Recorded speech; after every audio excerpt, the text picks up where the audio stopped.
Have you ever heard the story of the Gråkappan? It is told that King Karl XI, during his travels, often chose to remain incognito, partly to understand his people better and partly to inspect how governors and officials performed their duties. Let's assume we haven't.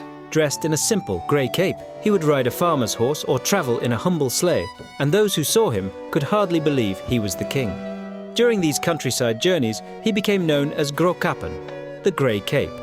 In ancient times, the king of Sweden himself was known to go incognito amongst his people in the hopes of learning their true grievances.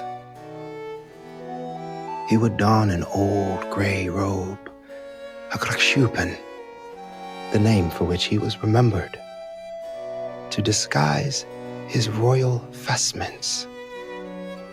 Helena Eagan himself was known to do so in his ether factories, and Miss Eagan was carrying on this noble tradition. One day, while traveling through the forests of Närke on a hunting trip, the king rode in a farmer's sleigh, accompanied only by a young servant boy driving. As was his habit, the king cheerfully chatted with his driver. The king asked, "Have you ever seen the king?" "No, I haven't," replied the boy. "but I suppose he looks like any other man." "Would you like to see him?" The king continued. "It would be a joy to see him once," the boy said. "When we arrive at the hunting grounds, many fine gentlemen will be gathered, and among them is the king," explained Karl.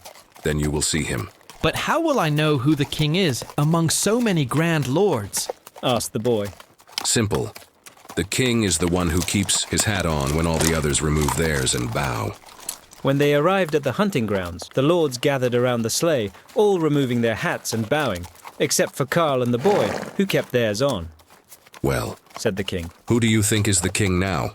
The boy, wide-eyed, replied, "Either it's you or me, for everyone else has taken off their hats." The king, amused and impressed by the boy's quick wit, asked, "Per, would you like to serve the king?" Per eagerly replied, "Yes." And so, King Karl XI took him into his service. It smells like horse shit. Yeah, Swedish horse shit. A legend from Sweden's past, a modern corporate labyrinth.